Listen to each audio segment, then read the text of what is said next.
오늘 말씀의 제목은 죽은 회개의 나무는 열매를 맺지 못합니다 라는 제목입니다. 오늘 말씀은 좀 무게가 있는 말씀이고요. 어쩌면 저와 여러분에게 좀 상처가 될 수 있는 말씀입니다. 혹시 찔림이 될 수 있는 말씀이 될 수도 있고요. 그러나 여러분, 우리가 하나님을 믿는 사람으로서 반드시 넘고 지나가야 될 문제가 이 회개의 문제입니다. 저는 이 말씀을 지난 2주 동안 준비하면서 제 인생을 좀 돌아볼 수 있는 시간이 되었습니다. 혹시 저로 인해서 상처받은 영혼이 있지 아니한가, 또 그 상처받은 영혼에게 제가 어떻게 해야 될 것인가를 이 말씀을 통해서 저 자신을 스스로 조명하는 시간이 되었고요. 반드시 그 문제들이 있다면 해결하고 넘어가야 되겠구나라는 것을 생각하는 시간이 되기도 했습니다. 1907년 1월 첫째 주에 평양 장대현 교회에서 신도 약 1,500명 정도가 모여서 2주간에 걸쳐서 부흥회를 가졌습니다. 이 부흥회가 끝나기 이틀 전 설교자였던 길선주 장로님이 강단으로 올라오셨습니다. 강단에 올라오셔서 설교를 하셔야 되는데 설교 대신에 이분이 자신이 지은 죄를 고백했습니다. 자신에게 친한 친구가 있었는데 친구가 죽으면서 자기 부인에게 전달해달라는 돈이 있었습니다. 약 100달러 정도의 가치가 되는 돈이었는데 당시 길선주 장로가 친구가 죽은 후에 그 돈을 미망인에게 줘야 할 그 돈을 주지 않고 사취하였습니다. 그것이 늘 마음에 걸렸는데 이 2주간의 부흥회를 인도하면서 하나님께서 너 그거 회개해라, 그런 메시지를 주셨던 것 같습니다. 그래서 장로님이 강단에서 하나님의 말씀을 전하기 전에 그 말씀 대신에 자신이 사취했던 그 100달러를 용서를 구하는, 공개적인 용서를 구하는 것을 1,500여 명의 신도 앞에서 했습니다. 길선주 장로님께서 이렇게 공개적으로 회개를 하자 뒤이어서 여기저기서 사람들이 일어났습니다. 그리고 자신이 지은 죄를 공개적으로 회개를 하기 시작을 했습니다.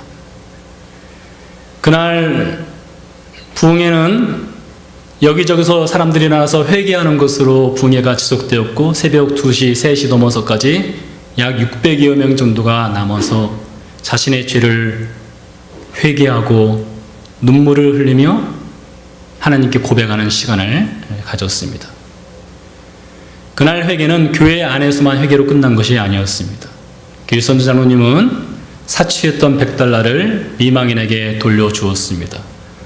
한 여성도는 선교사님의 돈 14전을 훔쳤었는데 그것을 공개적으로 고백하고 14전을 돌려주었습니다. 어떤 이들은 다른 사람의 물건을 훔친 사람들이 있었으나 그것을 그동안 숨겨왔었습니다. 회개하고 훔친 물건을 다시 되돌려주었습니다. 그래서 그날 신도들은 교회 안에서 하나님께 회개하고 교회 밖으로 나가서는 자신들이 피해를 끼쳤던, 손해를 보았던 혹은 상처를 주었던 영혼들에게 찾아가서 직접적인 용서를 구하는 회개를 하였습니다. 1907년에 있었던 회개운동이었습니다. 그로부터 111년이 지나고 2018년 1월 마지막 주에 바로 지난주입니다. 지난주에 저 자신 스스로를 매우 충격적으로 자신을 바라보게 하는 그런 뉴스가 있었습니다. 우리나라 뉴스에 현직 여검사가 인터뷰를 응했고 그 인터뷰 내용 중에 자신이 8년 전에 고위직 검사로부터 성추행을 당했다는 것을 공개적으로 폭로하였습니다. 8년 전에 성추행 당한 것을 공개적으로 폭로한 이유를 인터뷰 말미에 이렇게 밝혔습니다. 제가 이렇게 인터뷰를 하는 이유는 저를 성추행했던 그 고위직 검사, 지금은 공직에서 내려왔지만 그 고위직 검사가 현재 어느 모 교회에서 회개하고 회개 간증을 하고 세례를 받았다. 회개는 피해를 입은 사람에게 직접 하는 것이 회개라고 생각한다. 그 메시지를 전하기 위해서 공개적으로 자신의 얼굴을 드러내고 성추행 사건을 폭로한다. 이렇게 인터뷰를 하였습니다. 최근 몇 년 전에 아주 유명한 목사였습니다. 지금도 유명한 사람입니다. 젊은 교회 여자 청년들을 성추행을 한 사건이 있었습니다. 아주 교회를 발칵 뒤집어놓는 사건이었고 세상 법정까지 간 사건이었습니다. 대법원에서 성추행 사건이 사실인 것이 확정이 되었습니다. 결국 목사는 교회에서 파직되었습니다. 그러나 얼마 지나지 않아서 교회를 새롭게 개척을 했고 지금 수천 명의 사람들이 모이는 교회가 되었습니다. 100명이 모이냐, 몇천 명이 모이냐, 몇만 명이 모이냐, 그건 사실 크게 중요한 것은 아닙니다. 근데 그 목사가 자신이 성추행을 한 사건을 회개하였습니다. 어떻게 회개했느냐? 회개는 은밀하게 하나님 앞에서 하는 것이지 사람 앞에서 하는 것이 아니다. 이렇게 얘기를 했습니다. 회개는 하나님께 하는 것이 사람 앞에 하는 것이 아니다. 심판은 하나님의 고유 권한이다. 이 목사가 직접적으로 한 얘기입니다. 금이 간 목사, 여기서 금이 갔다는 말은 흠집이 있는 목회자라는 뜻입니다. 흠집이 있는 목회자가 더 좋지 아니하냐라는 회개의 궤변을 늘어 놓았습니다. 교회 여러분, 어느 것이 진정한 회개일까요? 강단 앞에 서가지고 신도들 앞에서 부끄럽지만 죽어가는 친구가 맡겼던 그 100달러를 미망인에게 주지 않은 것을 공개적으로 회개하고 그것을 돌려준 것이 진정한 회개일까요? 아니면 회개는 은밀하게 하는 것이다. 왜 내가 사람 앞에서 회개를 해야 되느냐라고 말하는 것이 진정한 회개일까요? 저는 오늘 본문을 통해서 우리가 과연 어떤 회개를 하고 있는가, 올바른 회개가 무엇인가를 오늘 본문 말씀을 통해서 우리 자신을 좀 해부해 보고 싶습니다. 우리 자신이 상처를 받을 수도 있고 도전이 될 수도 있고 듣기 싫을 수도 있겠지만 오늘 말씀을 통해서 하나님의 성령께서 저와 여러분의 마음을 만졌으면 좋겠어요.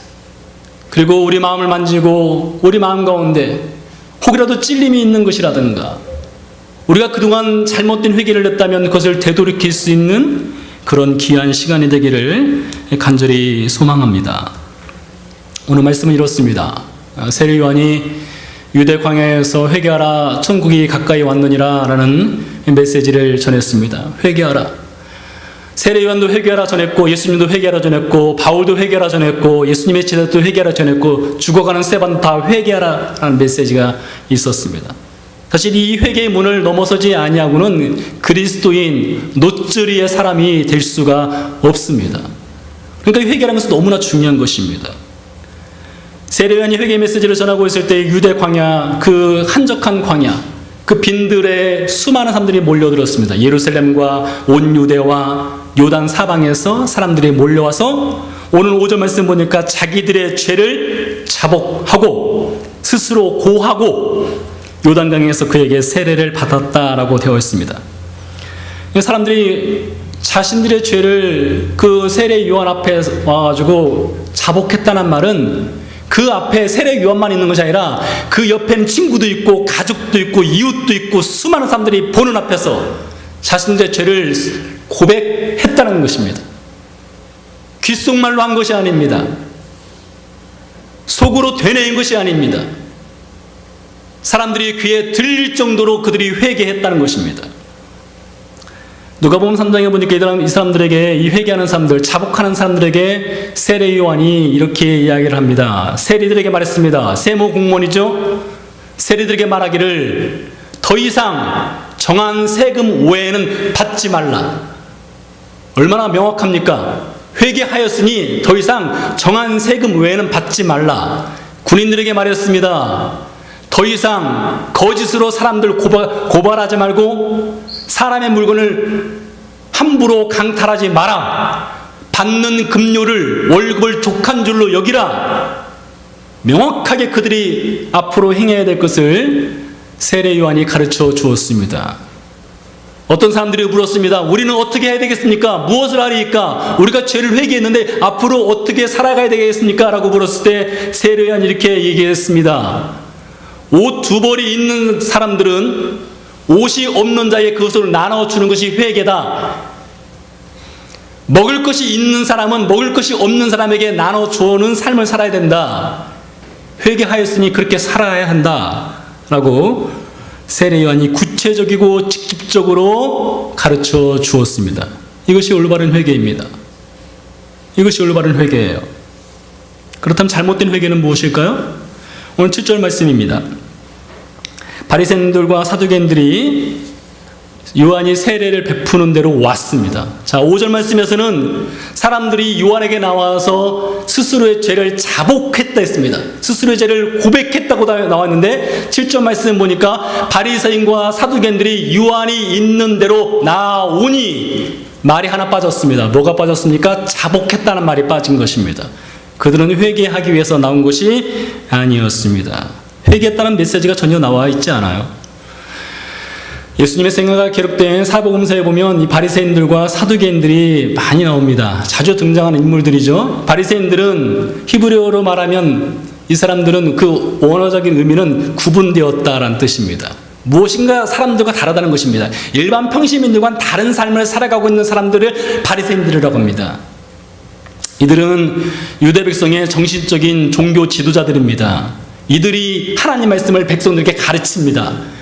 그래서 그들은 다릅니다. 구분되어 있는 사람들입니다. 그래서 그들 스스로의 이름을 바리새라고 불렀습니다. 사두개인들은 어떤 사람들입니까? 사두개는 그 뜻이 의롭다는 뜻입니다. 의로운 사람들이라는 것이죠. 사두개 하면 의로운 사람들, 그게 떠오르는 것이에요. 연상되는 것입니다.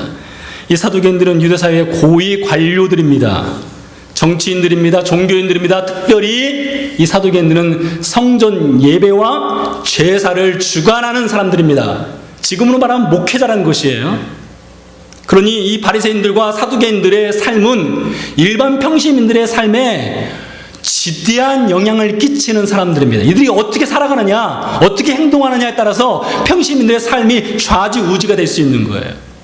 여러분 그렇지 않습니까? 목사인 제가 여러분 앞에서 어떻게 살아가느냐, 제가 어떻게 행동하느냐, 어떤 말을 하느냐, 이것은 여러분의 영적인 생활에 지대한 영향을 끼치게 되어 있습니다. 제가 그렇기 때문에 여러분 앞에서 어떻게 살아가느냐 굉장히 중요한 것이에요. 제가 어떻게 행동하느냐, 어떤 말을 하느냐, 이거 매우 중요한 것입니다. 상상해 보시기 바랍니다. 세례 요한이 회개의 메시지를 전하는 유대 광야에 사회 밑바닥층부터 사회 최고층까지 다 나왔습니다. 사회 밑바닥층 그 세리들, 모두가 다 죄인이라고 여기는 그 세리들, 군인들이 나왔습니다. 사회 밑바닥층입니다. 사회 최고구층인 바리새인과 사두개인들이 나왔습니다. 계층이 완전히 다른 사람들이 다 나왔어요. 엘리트층이고 성경을 잘 알고 성경을 가르치는 바리새인과 사두개인들은 목이 뻣뻣해서 그저 서 있었는데 성경도 잘 모르고 삶의 현장은 늘 고달프고 정말로 죄와 늘 가까이 있어 살아갈 수밖에 없는 그 세리들과 평시민들은 그들의 죄를 자복하기 위해서 고개를 숙였습니다. 전혀 다른 두 모습이 세례 요한 앞에 지금 펼쳐져 있는 것입니다. 이러한 바리새인과 사두개인들에게 오늘 요한이 이렇게 7절에서 욕을 합니다. 욕을 했어요. 상당히 분노한 것 같습니다. 욕의 내용은 이겁니다. 독사의 자식들아. 여러분, 제가 여러분에게 이 독사의 자식들아 라고 말한다면 아마 여러분 얼굴이 그냥 풀그락 하지 않을까 생각되는데요. 독사의 자식들아, 누가 너희를 가르쳐 임박한 진노를 피하려 하더냐, 이렇게 이야기를 했습니다. 지금 세례 요한이 보기에 죄를 고백하고 무릎을 꿇고 고개를 숙이고 있는 세리들과 군인들에게는 소망이 있어요. 그러나 스스로를 의롭다 여기고 스스로 잘난 체하고 스스로 죄가 없다 여기는 바리새인과 사두개인들은 지금 심판 앞에 서 있다는 것입니다. 그들을 향해서 독사의 자식들이라고 했습니다. 왜 이렇게 진노했을까요? 왜 이렇게 화가 났을까요? 세례요한이요? 그 이유가 8절에 나와 있습니다. 그러므로 회개에 합당한 열매를 맺어라 했습니다. 여러분, 이것을 이렇게 해석할 수가 있어요. 회개에 합당한 열매를 맺어라. 회개가 있고 회개했으면 회개한 것에 대한 당연한 결과가 있어야 된다는 것입니다. 그러니까 바리새인과 사두개인이 회개를 하지 않는 사람들이 아니에요. 회개하는 사람들입니다. 회개를 가르치는 사람들입니다. 그들이 회개하지만 그 회개에 대한 합당한 열매가 나타나지 않는다는 것입니다.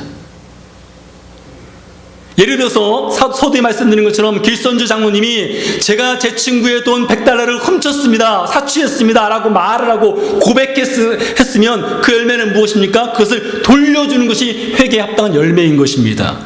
하나님 앞에서 회개하고 신도들 앞에서 회개하고 나서 여전히 그 주머니에 있는 100달러를 돌려주지 않는다면 그건 열매가 없는 것이죠. 그런 것처럼 바리새인과 사두개인들이 회개하지만 그에 합당한 삶을 살아가지 않는 것입니다. 농부가 사과나무를 심었습니다.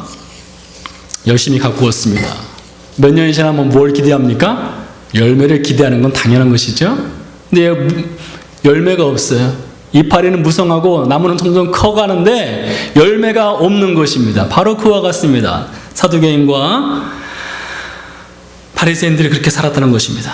자, 그러면 회개에 합당한 열매가 도대체 뭐냐? 어떻게 맺어야 되느냐? 성경은 회개라는 것을 어떻게 가르치고 있느냐? 여러 측면이 있는데 여러분, 오늘 이 시간은 회개의 많은 측면 중에서 사람과 사람 사이의 관계에서 문제가 있을 때 회개를 어떻게 해야 되느냐, 그것을 말씀드리고자 합니다. 자, 구약성경 레위기에 보면 이 죄에 대해서 아주 자세하게 기록되어 있어요. 죄를 어떻게 해결해야 되는지 레위기가 자세하게 기록을 하고 있는데 6장 말씀을 좀 보도록 하겠습니다. 6장 말씀에 보니까 하나님께 죄를 범하는 경우가 있어요. 예를 들면 부정한 것을 만지거나 부정한 음식을 먹거나 그러면 하나님께 죄가 되는 것입니다.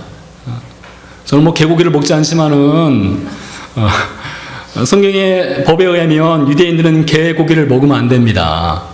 개고기를 먹으면 안 되는데 어떤 사람이 예를 들어서 개고기를 먹었다고 해요. 배가 고파서요. 개고기를 먹었습니다. 그건 하나님께서 부정하다고 정하는 음식을 먹은 거예요.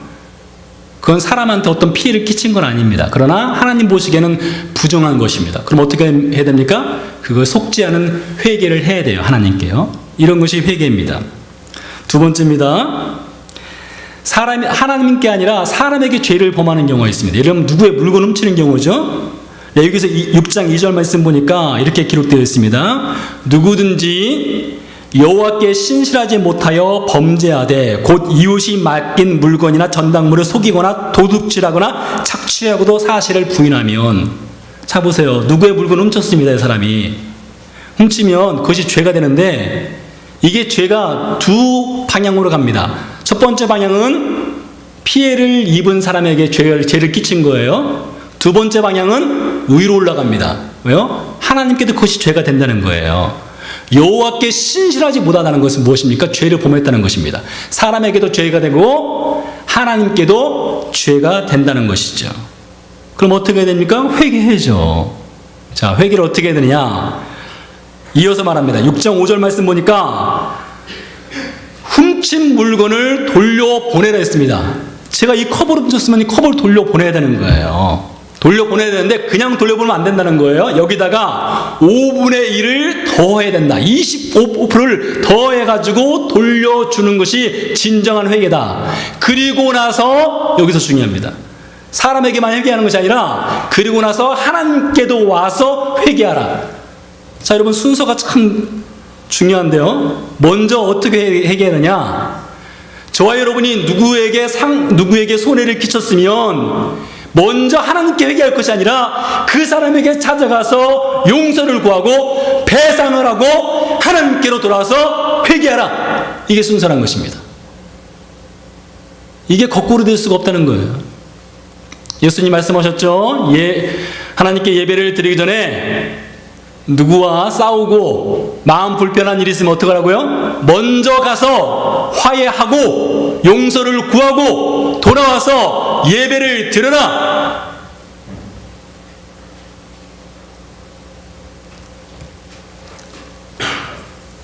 피해 보상이 반드시 있어야 되는 것이 회개의 원칙이라는 것입니다. 이것은 구약의 정신이지만 신약에도 그대로 연결됩니다. 여러분 누가복음 10장에 보면 우리가 잘 아는 이야기가 나옵니다. 선한 사마리아인 이야기가 나와요. 한 사람이 예루살렘에서 여리고로 내려가다가 강도를 만났습니다. 거반 죽게 되었습니다. 제사장이 보고 지나갑니다. 레위인이 보고 지나갑니다. 선한 사마리아인이 그를 보고 응급처치를 해주고 주막까지 데려와서 그를 치유해 줄 것을 부탁하고 자기 길을 떠납니다.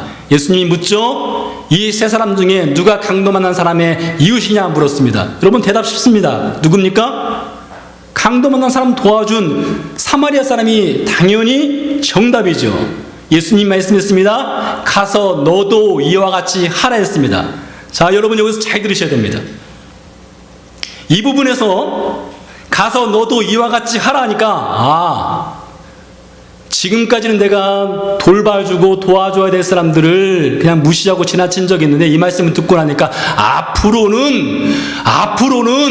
앞으로 살아가면서는 그렇게 해서는 안 되는구나. 선한 사마리아 사람처럼 도와줘야 되는구나. 이렇게만 여긴다면 여러분 반쪽짜리입니다. 예수님 말씀하신 것은 여기서 한 단계가 더 들어가는 거예요. 더 깊은 의미가 있습니다. 어떤 의미가 있느냐? 우리의 과거를 보라는 것입니다. 앞으로 도움을 요청하는 사람들에게 도움을 줄 생각만 하지 말고 미래만 보지 말고 지금까지 네가 어떻게 살아왔나를 보라는 거예요. 우리의 과거에, 지금까지 살아온 우리의 과거의 시간에 우리에게 상처받은 사람들이 있습니다. 금전적인 손해를 끼친 사람들이 있습니다. 그러면 먼저 미래에 도와줄 사람을 찾기 전에, 도움의 기회를 보기 전에 먼저 돌아가서, 과거로 돌아가서 내 이웃을 돌아보고 내 이웃에게 용서를 구하고 보상을 해주고 그런 다음에 미래로 나아가야 된다는 것입니다. 그저 앞만 보지 말고 뒤도 봐야 된다. 이것이 진정한 가서 너도 이와 같이 하라 라는 예수님의 말씀입니다. 누가복음 19장이 이것을 증거합니다. 이 사실을 뒷받침해요. 누가복음 19장에 유명한 이야기가 나오죠. 삭개오 사건입니다. 세리장입니다. 부자입니다. 그가 축적한 돈에는 백성들의 피눈물이 담겨있는 돈이었습니다. 그러던 그가 예수님을 만났습니다. 뭐라고 합니까? 예수님 만나자마자 주님,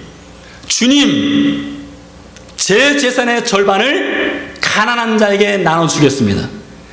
제가 누구로부터 돈을 강탈한 일이 있으면 4배를 갚겠습니다 했습니다. 여러분 잘 보세요. 삭개오는 회개할 때 하나님께만 회개하지 않았습니다. 주님, 지금까지 제가 죄 지은 것이 있으면 용서해 주십시오. 앞으로는 하나님의 사람답게 살겠습니다. 그렇게 말하지 않았습니다. 삭개오의 회개는 과거로 돌아가는 회개였어요. 그의 주머니에 쌓여있는 그 돈이 백성의 피 묻은 돈이라면, 그가 강탈한 돈이라면 그것을 꺼내서 돌려주는 것이 진정한 회개인 것을 알았던 거예요. 그의 과거로 돌아가서 회개하는 것입니다. 미래만 보지 않습니다. 앞만 보지 않습니다.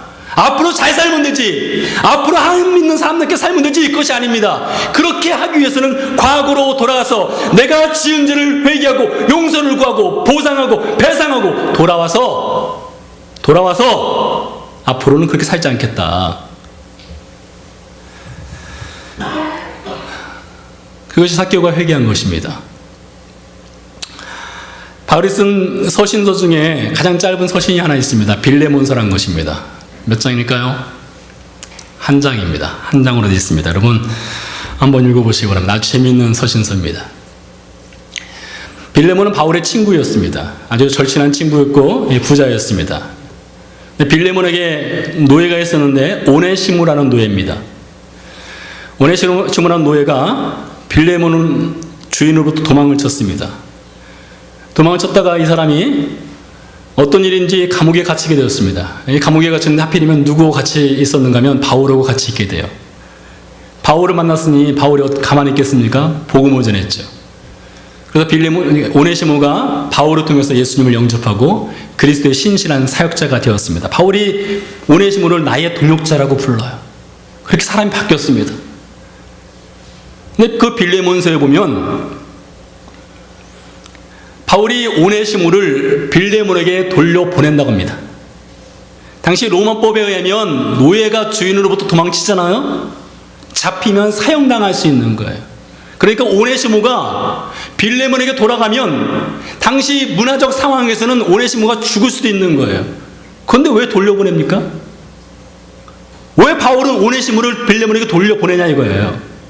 이유는 간단합니다. 오네시모가 하나님을 믿고 회개하고 그리스도인의 신실한 사역자가 되었지만 여전히 회개하지 않은 죄가 있기 때문입니다. 무엇입니까? 주인과의 관계예요. 빌레몬에게 해결하지 않은 죄의 문제가 있기 때문입니다. 빌레몬서에 보면 아마 오네시모가 금전적인 손해를 끼친 것 같아요.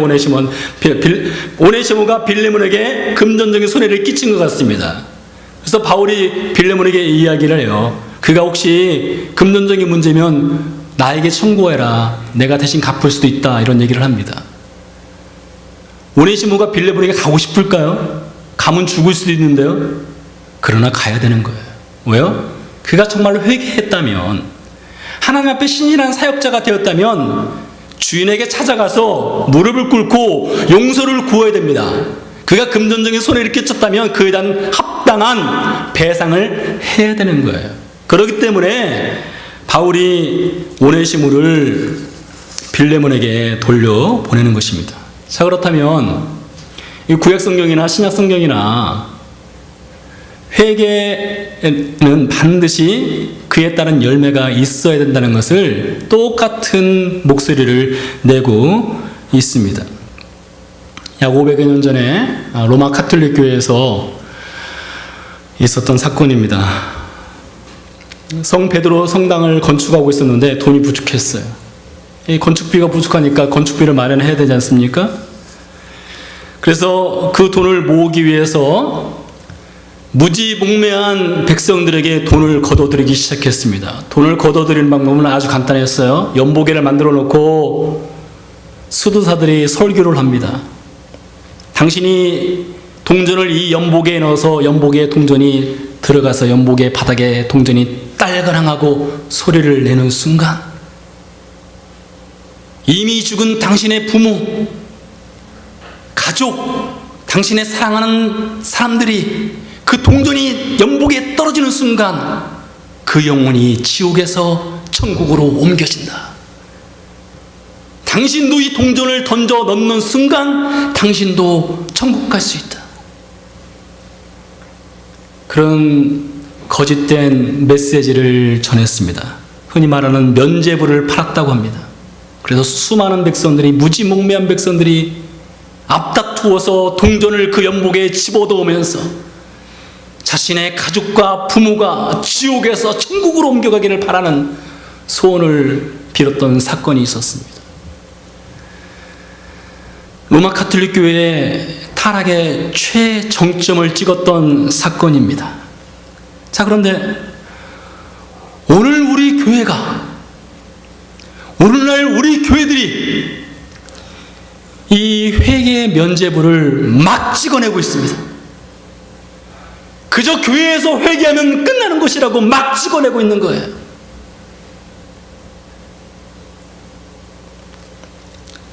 옷이 더러워지면 세탁기에 넣고 빨면 됩니다. 그렇게 하듯이 우리가 하나님 앞에 회개하는 것을 매우 가볍게 여깁니다.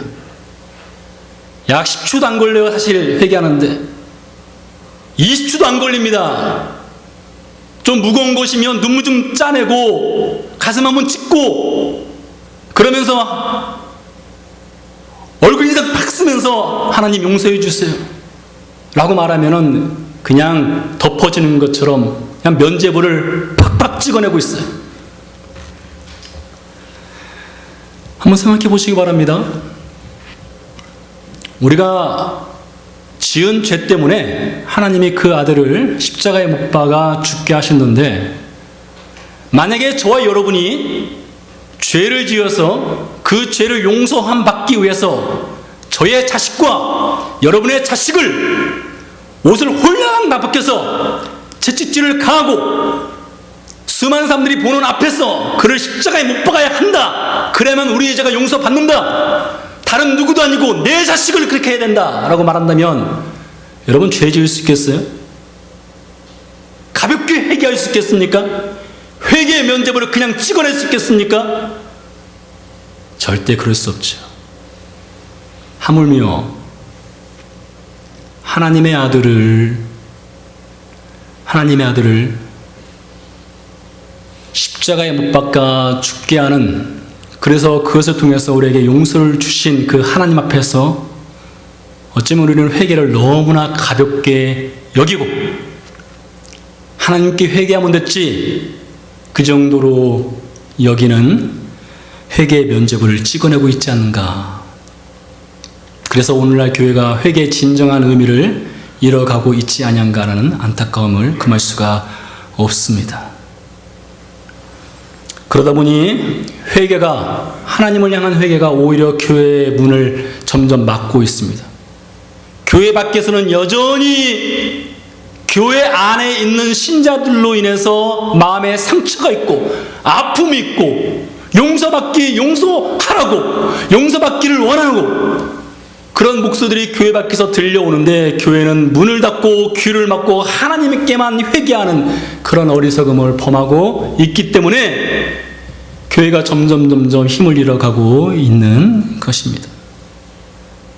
예수님께서 이렇게 말씀하셨습니다. 서기관과 바리새인들을 향해서 경고하셨습니다. 너희는 천국 문을 사람들 앞에서 닫고 너희도 들어가려 하지 않고 들어가려 하는 자도 들어가지 못하게 한다. 성경과 가장 가까운 사람들, 성경을 믿는 사람들, 회개하는 사람들, 성경을 가르치는 사람들, 서기관과 바리새인들이 이 문에 서 있는 것입니다. 하나님께만 회개하는 거예요. 상처받은 영혼은 돌아보지 않는 거예요. 자신이 돌을 던졌으면 돌을 맞은 사람이 있는데 돌 맞은 사람은 돌아보지 않고 하나님께만 회개하는 것입니다. 그래서 예수님 말씀하시는 거예요. 너희가 지금 천국 문 닫고 있다. 사랑하는 교회 여러분, 지금 여러분과 제가 심고 있는 이 회개의 나무는 그에 합당한 열매를 맺고 있습니까? 회개가 죽어 있으면, 나무가 죽으면 열매를 맺지 못한 것 같이 회개가 죽어 있으면 열매를 맺을 수가 없는 거예요.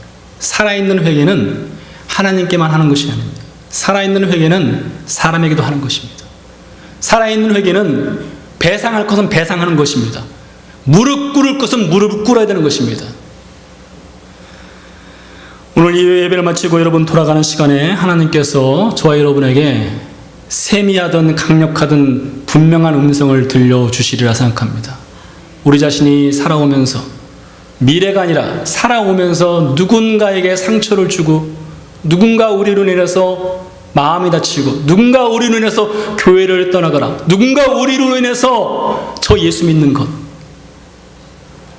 라고 말한다면, 여러분 이 교회 문을 나가기 전에 하나님께서 우리에게 용서를 구할 수 있는 그 용기, 그리고 우리에게 그 결단, 그리고 앞으로 그 회개라고 앞으로 나아갈 수 있는 그런 믿음, 그 믿음을 저와 여러분에게 주시기를 간절히 소원합니다. 기도하시겠습니다.